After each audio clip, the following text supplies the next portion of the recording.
ছাত্রছাত্রীরা উচ্চ মাধ্যমিকের থার্ড সেমিস্টার পরীক্ষা দিতে চলেছো তাদের জন্য পুষ্টি বিজ্ঞানের দুর্দান্ত সাজেশন দেব আজকের এই ভিডিওতে। কাজেই যারা উচ্চ মাধ্যমিকের থার্ড সেমিস্টারের ছাত্রছাত্রী রয়েছে এবং নিউট্রিশন বিষয়টি তোমাদের রয়েছে, তোমরা প্রত্যেকেই কিন্তু সম্পূর্ণ ভিডিওটি দেখতে থাকো।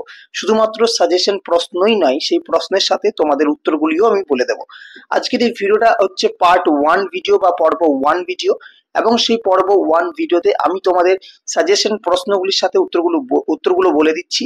কিন্তু সাজেশন পর্ব 2 যে ভিডিওটা থাকবে সেই ভিডিওতে তোমাদের শুধুমাত্র ইম্পর্টেন্ট মানে যেগুলো তোমাদের একেবারেই পরীক্ষায় আসার মতো সেই প্রশ্নগুলো তোমাদের বলে দেবো, কিন্তু সেক্ষেত্রে কোনো রকম উত্তর তোমাদের বলে দেওয়া থাকবে না। কাজেই সেই ভিডিওটি, সেই সাজেশন ভিডিওটি, পর্ব 2 এর সাজেশন ভিডিওটি পেতে চাইলেও তোমাদের কিন্তু এই চ্যানেলটিকে সাবস্ক্রাইব করে রাখতে হবে এবং ভিডিওটিকে অবশ্যই কিন্তু লাইক করে দিতে হবে যদি তোমাদের ভালো লেগে থাকে। তো দেখো, একেবারে প্রথম যে প্রশ্ন, পৌষ্টিক নালীর দীর্ঘতম অংশ হলো, 4টি অপশন রয়েছে, গ্রাসনালী, ক্ষুদ্রান্ত, বৃহদন্ত্র, পাকস্থলী। ভালো করে প্রশ্নটি পড়বে। পৌষ্টিক নালীর দীর্ঘতম অংশ, পৌষ্টিক নালীর দীর্ঘতম অংশ হচ্ছে অপশন বি, ক্ষুদ্রান্ত। 2 নম্বর প্রশ্ন, এক অণু গ্লুকোজের সম্পূর্ণ জারণে এটিপি পাওয়া যায় 8 অণু, 10 অণু, 30 অণু নাকি 38 অণু? সঠিক উত্তর হবে 38 অণু। এখানে যে শুধুমাত্র গ্লুকোজ দেওয়া আছে, গ্লুকোজের জারণ, তার মানে তুমি যে বই থেকে গ্লুকোজ পড়বে এমন কিন্তু নয়। গ্লুকোজের সাথে কার্বোহাইড্রেট বা ফ্যাটের জারণে কত এটিপি পাওয়া যায় সেক্ষেত্রেও সেগুলো তুমি পড়তে পারো। ঠিক আছে, কতটা পরিমাণ শক্তি পাওয়া যায়, জারণের ফলে কতটা পরিমাণ শক্তি পাওয়া যায়, সেই ধরনের প্রশ্নগুলি তুমি পড়ে রাখবে।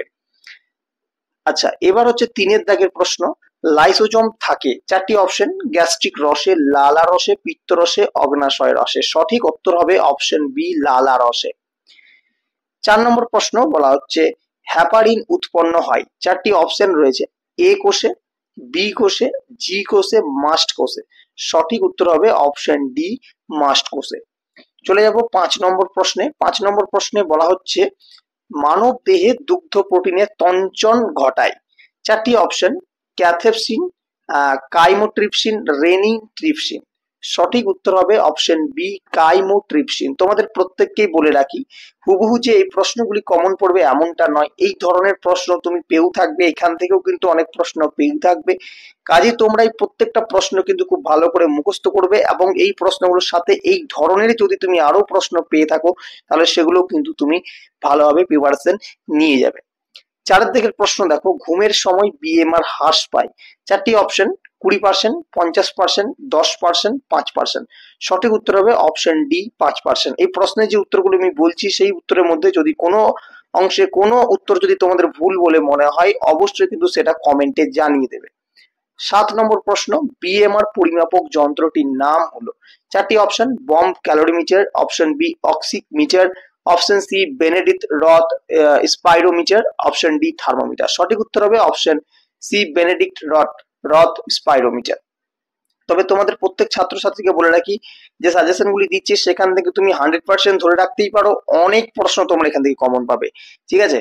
8 নম্বর প্রশ্ন, 0 থেকে 6 মাস বয়সে শিশুর দৈনিক প্রতি কেজি দেহ ওজনের শক্তির চাহিদা হলো, 4টি option, 70 kilo calorie, 80 kilo calorie, 92 kilo calorie, 100 kilo calorie. সঠিক উত্তর হবে অপশন সি, 92 কিলো ক্যালোরি। 9 নম্বর প্রশ্ন, একজন প্রসূতি নারীর দৈনিক অ্যাসকর্বিক অ্যাসিডের প্রয়োজন, 4টি আছে, 40 মিলিগ্রাম, 60 মিলিগ্রাম, 80 মিলিগ্রাম, 50 মিলিগ্রাম। সঠিক উত্তর হবে অপশন সি, 80 মিলিগ্রাম। যাব পরবর্তী প্রশ্নে। বলা হচ্ছে 10 নম্বর প্রশ্ন, যেখানে বলা হচ্ছে মাতৃদুগ্ধে প্রোটিনের এনপিইউ, এই যে ধরো এনপিইউ দেওয়া আছে, এবার এনপিইউ যে সম্পূর্ণ নাম কি বা এনপিইউ কি এই সংক্রান্ত প্রশ্নগুলো কিন্তু তোমাকে পড়ে রাখতে হবে। মাতৃদুগ্ধে প্রোটিনের এনপিইউ হলো, 4টি অপশন আছে, 87, 78, 86, এটা তোমার 97 হবে। ঠিক আছে, এটা ভুল করে 971 হয়ে গেছে। তো সঠিক উত্তর হবে তোমাদের এখানে অপশন বি, 78। এনপিইউ এর মাতৃদুগ্ধে প্রোটিনের এনপিইউ এর যে মান তা হচ্ছে 78। 11 নম্বর প্রশ্ন, রক্তে বিলিরুবিনের স্বাভাবিক পরিমাণ কত? অপশন এ 1 থেকে 1.5 milligram per litre, option B 0.3 থেকে 1.2 মিলিগ্রাম পার ডেসিলিটার, সি এরটা হচ্ছে 2 মিলিগ্রাম পার ডেসিলিটার, ডি এরটা হচ্ছে 0.2 থেকে 0.8 মিলিগ্রাম পার ডেসিলিটার। তো সঠিক উত্তর তোমাদের হয়ে যাবে এক্ষেত্রে অপশন বি, 0.3 থেকে 1.2 মিলিগ্রাম পার ডেসিলিটার। এবার আমরা যাব 12 নম্বর প্রশ্নে। প্রত্যেকটা প্রশ্ন তোমাদেরকে বলবো অবশ্যই খাতায় লিখে নিতে পারো অথবা স্ক্রিনশট নিয়ে রাখতে পারো এবং রীতিমতো এগুলোকে মুখস্থ করে নেবে। দীর্ঘদিন কোন রোগে ভুগলে রেটিনা কোন রোগে ভুগলে রেটিনা ক্ষতিগ্রস্ত হয়? চারটি অপশন: ডায়াবেটিস, জ্বর, হৃদরোগ, উদারাময়। সঠিক উত্তর হচ্ছে অপশন এ, ডায়াবেটিস। 13 নম্বর প্রশ্ন, ব্লাঞ্চিং, ঠিক আছে, এটা আইএনজি হবে। ব্লাঞ্চিং এর সময় জলের তাপমাত্রা রাখা হয়। ভীষণ গুরুত্বপূর্ণ প্রশ্ন, একেবারেই পরীক্ষায় আসার মতো, ঠিক আছে। চারটি অপশন: 90 ডিগ্রি থেকে 110 ডিগ্রি সেলসিয়াস, 94 ডিগ্রি থেকে 115 ডিগ্রি সেলসিয়াস, 100 থেকে 120 ডিগ্রি সেলসিয়াস, 94 থেকে 100 ডিগ্রি সেলসিয়াস। সঠিক উত্তর হবে অপশন ডি, 94 থেকে 100 ডিগ্রি সেলসিয়াস। চলে যাবো 14 নম্বর প্রশ্ন, যেখানে বলা হচ্ছে পেপটিক আলসার সৃষ্টিকারী ব্যাকটেরিয়ার নাম কি? চারটি অপশন: প্রথম ল্যাক্টোব্যাসিলাস, দ্বিতীয় মাইক্রোব্যাকটেরিয়াম টিউবারকিউলোসিস, তৃতীয় হেলিকোব্যাক্টার পাইলোরি, আর এটা হচ্ছে সালমোনেল্লা টাইফি। তো সঠিক উত্তর হচ্ছে পেপটিক আলসার সৃষ্টি করে যে ব্যাকটেরিয়া তার নাম হচ্ছে অপশন সি, হেলিকোব্যাক্টার পাইলোরি। খুব ভালো করে কিন্তু মনে রাখবে। চলে যাব পরবর্তী পৃষ্ঠায় 15 নম্বর প্রশ্নে। এখানে বলা হয়েছে এফআইএটি প্যানিশ কার মূল মন্ত্র? চারটি অপশন আছে: হু, এফএও, ইউএনআইসিএফ, আইসিএমআর। সঠিক উত্তর হচ্ছে এফএও। তোমাদের প্রত্যেক ছাত্রছাত্রীকে বলবো যে এখানে যে অপশন গুলো রয়েছে প্রত্যেকটা ফুল ফর্ম বা সম্পূর্ণ নাম কিন্তু তোমরা অবশ্যই পড়ে যাবে। 16 নম্বর প্রশ্ন, খাদ্য সমীক্ষায় ব্যবহৃত সমীক্ষা সহায়ক কর্মীর সংখ্যা হলো? চারটি অপশন: প্রথম একজন মহিলা, দ্বিতীয় দুজন মহিলা, তৃতীয়ত 3 জন মহিলা, চতুর্থ হচ্ছে 5 জন মহিলা। সঠিক উত্তর হচ্ছে অপশন সি, 3 জন মহিলা। এরপর পরবর্তী প্রশ্ন হচ্ছে 17 নম্বর প্রশ্ন। এখানে বলা হচ্ছে যে মানব সম্পদ দ্বারা পরিচালিত হয় প্রকল্পটি হলো? চারটি অপশন: এমডিএমপি, এএনপি, আইসিডিএস, সিএফটিআরআই। সঠিক উত্তর হচ্ছে এমডিএমপি। অবশ্যই প্রত্যেকটা সম্পূর্ণ নাম কিন্তু মুখস্থ করে রাখবে। পরবর্তী প্রশ্ন, একটি এইউএ এর উদাহরণ হলো? চারটি option: magazine, radio, television, poster. সঠিক উত্তর হচ্ছে অপশন বি, রেডিও। যাব পরবর্তী প্রশ্ন, যেখানে 19 নম্বর প্রশ্ন বলা হচ্ছে আইসিডিএস প্রবর্তিত হয় কত সালে? চারটি অপশন: 1970, 1973, 1975, 1978। সঠিক উত্তর হচ্ছে 1975 সালে আইসিডিএস প্রবর্তিত হয়। এরপর হচ্ছে পরবর্তী প্রশ্ন, 4D ডিজিজ হলো? চারটি অপশন আছে: স্কারভি, রিকেট, বেরিবেরি, প্লেগরা। সঠিক উত্তর হবে অপশন ডি, প্লেগরা, যাকে 4D ডিজিজ বলা হয়। আচ্ছা, এর পরবর্তী হচ্ছে প্রশ্ন যে প্রতি 10 গ্রাম আয়োডাইজড লবণে আয়োডিন থাকে। কত আয়োডিন থাকে সেটা তোমাকে জানতে হবে। চারটি option: 100 milligram, 75 milligram, 150 milligram, 170 milligram. সঠিক উত্তর হবে অপশন সি, 150 মিলিগ্রাম। তোমাদের প্রত্যেকে একটা কথা আমি এক্ষেত্রে বলে রাখি, তোমরা দেখে থাকবে কিছু কিছু বইয়ে কিন্তু যে অপশনের সাথে যে উত্তর বইয়ে দেওয়া থাকে সেটা কিন্তু মেলে না। তো তোমাদের প্রত্যেকে বলে রাখবো, তোমরা বইতে যে প্রশ্নের উত্তরটি পড়বে সেই উত্তরের সাথে একেবারে কাছাকাছি যে উত্তরটা হবে সেটাই তুমি কিন্তু সঠিক করে আসবে।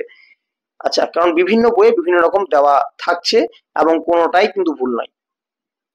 আচ্ছা, পরবর্তী প্রশ্ন আরো একটা রেডি করেছি আমি সেট। প্রথমত প্রশ্ন, আমাদের দেহে বাড়তি ভিটামিন সঞ্চিত হয় কোথায়? যকৃতে, ক্ষুদ্রান্তে, বৃহদান্ত্রে, অগ্নাশয়ে। সঠিক উত্তর হবে option A, যকৃতে।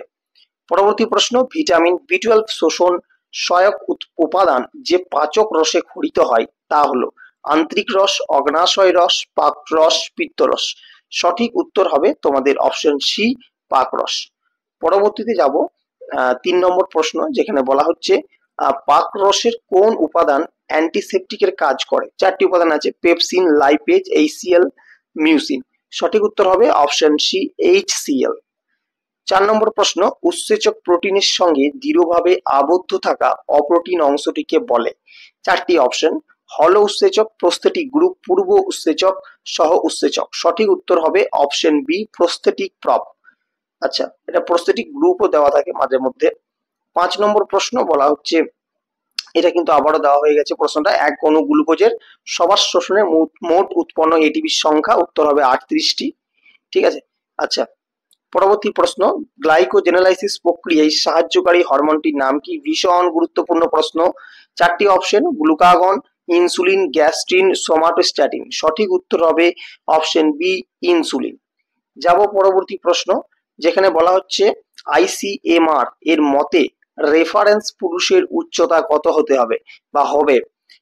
Option A 1.73 metre, option B 1.61 metre, option C 1.70 metre, option D 1.65 metre. সঠিক উত্তর হবে অপশন এ 1.73 মিটার। চলে যাব পরবর্তী পৃষ্ঠায় এবং পরবর্তী প্রশ্নে, যেখানে বলা হচ্ছে শিশুর মানসিক বিকাশের জন্য কোন খাদ্য পাছানটি গর্ভবতী মায়ের খাদ্যে থাকা আবশ্যক। এটা কিন্তু টাইপিং এ ভুল হয়েছে, এটা হবে শিশুর মানসিক বিকাশের জন্য কোন খাদ্য উপাদানটি, ঠিক আছে, এটা হবে উপাদানটি গর্ভবতী মায়ের খাদ্যে থাকা আবশ্যক। চারটে অপশন রয়েছে, ক্যালসিয়াম, লোহা, আয়োডিন, দস্তা। সঠিক উত্তর হবে অপশন সি, আয়োডিন থাকতেই হয়। পরবর্তী প্রশ্ন, বিশ্ব মাতৃদুগ্ধ পান সপ্তাহ কবে থেকে প্রথম উদযাপিত হয়। চারটি অপশন, 1 থেকে 7 এপ্রিল 2001, 1 থেকে 7 মার্চ 2005, 1 থেকে 7 আগস্ট 2001, 1 থেকে 7 জুন 2005। সঠিক উত্তর হবে তোমাদের এক্ষেত্রে অপশন সি, 1 থেকে 7 আগস্ট 2001 সাল। পরবর্তী প্রশ্ন, শিশু যকৃতে লোহা বেশি জমলে শিশুটি আক্রান্ত হয় কোন রোগে। খুব ইম্পর্টেন্ট প্রশ্নগুলো, মাঝে মধ্যে ঘুরিয়েও আসতে পারে। প্রথম আছে হিমোসিডারেসিস, পিইএম, টক্সিমিয়াতে, ম্যারাসমাসে। সঠিক উত্তর হবে অপশন এ, হিমাসিডারোসিস। ঠিক আছে, আচ্ছা, এরপর পরবর্তী প্রশ্ন, পেপটিক আলসারে পাকস্থলীর ক্ষতিগ্রস্ত পদার্থটির নাম কি। সেরাস, মায়োলিন, মিউকাস, মেসেঞ্জারি। সঠিক উত্তর হবে অপশন এ, সেরাস। পরবর্তী প্রশ্ন, যে রোগে ক্যালোরি গ্রহণের মাত্রা নিয়ন্ত্রিত হয় তা হলো কোষ্ঠকাঠিন্য, রক্ত অল্পতা, ডায়রিয়া, স্থূলত্ব। সঠিক উত্তর হবে অপশন ডি, স্থূলত্ব। যেখানে ক্যালোরি মানে স্থূলত্ব বলতে যখন মানুষ অনেকটা তার দেহের ওজন বৃদ্ধি পায়, তখন সেক্ষেত্রে ক্যালোরি গ্রহণের পরিমাণটা কিন্তু কম করতে বলে ডাক্তাররা। আচ্ছা, এর পরবর্তী প্রশ্ন, যে পদ্ধতিতে খাদ্যের মধ্যে উপস্থিত জারণধর্মী এনজাইমগুলিকে নিয়ন্ত্রণ করা হয় সেটি হলো ড্রাইং, ব্লাঞ্চিং, ফ্রিজিং, রাসায়নিক দ্রব্যের ব্যবহার। সঠিক উত্তর হবে এক্ষেত্রে অপশন বি, ব্লাঞ্চিং। ঠিক আছে, আচ্ছা, পরবর্তী প্রশ্ন, খাদ্যের পিএইচ স্তর হ্রাস করে। খাদ্যের পিএইচ স্তরটাকে হ্রাস করে তেল, চিনি, জল, জৈব অম্ল। সঠিক উত্তর হবে অপশন এ, তেল। আচ্ছা, এর পরবর্তী প্রশ্ন, সকল ধরনের রঙিন ফল, খুব ইম্পর্টেন্ট প্রশ্ন, সকল ধরনের রঙিন ফল সংরক্ষণ করার জন্য কোনটি ব্যবহার হয়। Option A, acetic acid, option B, potassium metabisulphite, option C, sodium benzoate, option D, citric acid. সঠিক উত্তর হচ্ছে এক্ষেত্রে অপশন বি, পটাশিয়াম মেটাবাইসালফাইড। তারপর প্রশ্ন যেটি রয়েছে, জন্মের সময় একটি স্বাভাবিক শিশুর দেহের ওজন হওয়া উচিত। এটা আমি আগেও কিন্তু প্রশ্নটা দিয়েছি, এটা দুবার হয়ে গেছে। তো উত্তরটা হবে 2.5 কেজি। ঠিক আছে, জন্মের সময় এই ওজনটা হওয়া উচিত। যদি এটা না দিয়ে থাকি তাহলে এটা করে নেবে, 2.5 কেজি উত্তর হবে। আচ্ছা, পরবর্তী প্রশ্ন, শিশুদের 9 মাস বয়সে হামের টিকার সঙ্গে কত ইউনিট ভিটামিন এ সমৃদ্ধ তেল খাওয়ানো হয়। তোমাদের প্রত্যেকে বলে রাখি, কোন বয়সে শিশুদের কোন টিকা দেওয়া হয় এটা কিন্তু খুব ভালো করে মনে রাখবে, আসতে পারে। তো অপশন এতে আছে 0.5 লক্ষ 1 ইউ, এটা হচ্ছে তোমার আইইউ, 1.5 লক্ষ আইইউ, 1.2 লক্ষ আইইউ, 1 লক্ষ আইইউ। সঠিক উত্তর হবে 1 লক্ষ আইইউ, অপশন ডি। এরপর যে প্রশ্নটি রয়েছে, নিচের কোন সংস্থাটি রাষ্ট্রসংঘের অন্তর্ভুক্ত নয়। চারটি অপশন, হু, এফএও, ইউএনআইসিএফ আর আইসিএমআর। সঠিক উত্তর হবে অপশন ডি, আইসিএমআর। পরবর্তী প্রশ্ন, বিশ্ব খাদ্য দিবস পালিত হয় 16 জানুয়ারি, 14 জানুয়ারি সেপ্টেম্বর, 9 ফেব্রুয়ারি, 16 অক্টোবর। সঠিক উত্তর হবে অপশন ডি, 16 অক্টোবর। এই যে দিবসগুলো রয়েছে তোমাদের বইয়ে দেখবে অনেকখানি দিবস কিন্তু দেওয়া রয়েছে, সেগুলো প্রত্যেকটা মুখস্থ করবে। খাদ্য সমীক্ষার নির্ভুল অথচ ব্যয়বহুল পদ্ধতি কোনটা। ব্যালেন্স শিট, কাঁচা খাদ্যের পরিমাপ, রাসায়নিক বিশ্লেষণ, দৈনিক খাদ্যের নথিভুক্তকরণ। সঠিক উত্তর হবে অপশন সি, রাসায়নিক বিশ্লেষণ। পরবর্তী প্রশ্ন, খাদ্য সম্পর্কিত একটি ভ্রান্ত বিশ্বাস হলো লবণ ছাড়া শসা খাওয়া, বিট শরীরে রক্ত উৎপাদন করে, দই খেলে ঠান্ডা লাগে না, দই খেলে ঠান্ডা লাগে। সঠিক উত্তর হচ্ছে অপশন ডি, দই খেলে ঠান্ডা লাগে। এটা একটা ভ্রান্ত বিশ্বাস, যেটা কিন্তু আদৌ হয় না। তো এই ছিল আজকের ভিডিওর আমাদের একেবারে শেষ প্রশ্ন। আশা করছি ভিডিওটা তোমাদের ভালো লাগবে এবং এই ভিডিওটা দ্বারা তোমরা প্রত্যেক ছাত্রছাত্রী অনেকখানি কিন্তু এই বিষয়টির উপর উপকৃত হতে পারবে। সামনেই তোমাদের এইচএস পরীক্ষা রয়েছে, তোমরা সেখানেও একটা দুর্দান্ত রেজাল্ট করে আসতে পারবে, অনেকখানি উত্তরও তোমরা দিয়ে আসতে পারবে, এই আশা রাখি। এছাড়াও আমাদের পার্ট 2 এর যে ভিডিওটা আসবে সেই ভিডিওতে কিন্তু আরো ইম্পর্টেন্ট প্রশ্ন দেওয়া থাকবে, যে প্রশ্নগুলি না করলেই নয়, শুধুমাত্র সেই প্রশ্নের উত্তরগুলি করে দেওয়া থাকবে না, তোমরা সমগ্র বই কমপ্লিট করে নেওয়ার পর নিজে থেকে সেই প্রত্যেকটা উত্তর সলভ করবে এবং সেই প্রশ্নের উত্তরগুলো তোমরা সমাধান করে মুখস্থ করার চেষ্টা করবে।